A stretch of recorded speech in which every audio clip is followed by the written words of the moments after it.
पहिली ते चौथीच्या सर्व शिक्षकांना निवडणुकीच्या कामाकरता पालिका, निवडणूक आयोग आणि सरकारने बोलावलंय। दरम्यान शिक्षक घेतल्यावर विद्यार्थ्यांना शिकवणार कोण असं म्हणत राज ठाकरेंनी आता निवडणूक आयोगाला फटकारलेला आहे।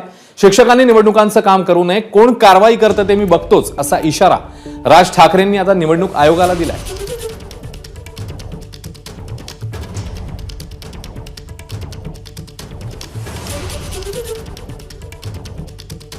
मुंबई महानगरपालिकेत मुंबई शहरात साधारणपणे 4136 शिक्षकांना निवडणुकीच्या कामासाठी म्हणून बाहेर काढण्यात येते।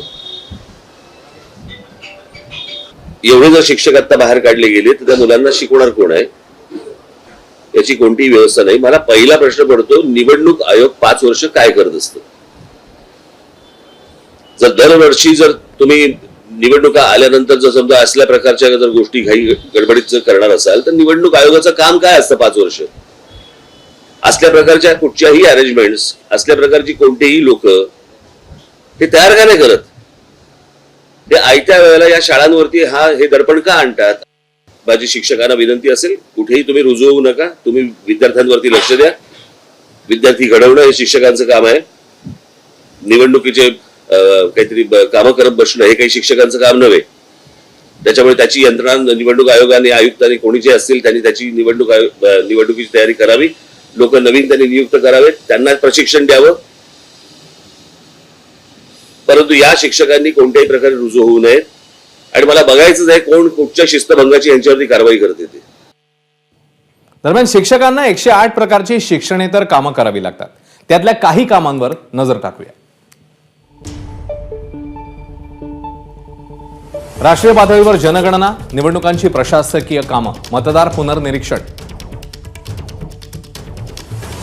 मतदार जनजागृती, शाळेतली छोटी बांधकामं, रंगरंगोटी, बागकाम, वृक्षारोपण, स्वच्छता,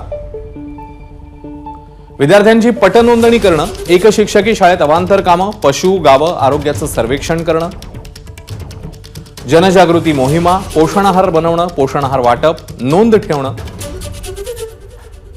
विद्यार्थ्यांना धान्याचं वाटप, विविध प्रकारची लसीकरण, वृद्ध आणि बालकांचा सर्व्हे करणं, ही सगळी अशैक्षणिक कामं शिक्षकांना करावी लागतात। गोळ्या औषधांचं वाटप, कृषी विभागाची विविध कामं, विद्यार्थ्यांचे आधार आणि बँक खाते काढणं, पालकांची सभा घेणं, शाळाबाह्य मुलांचा शोध घेणं, अवांतर कामं ॲपवर भरणं,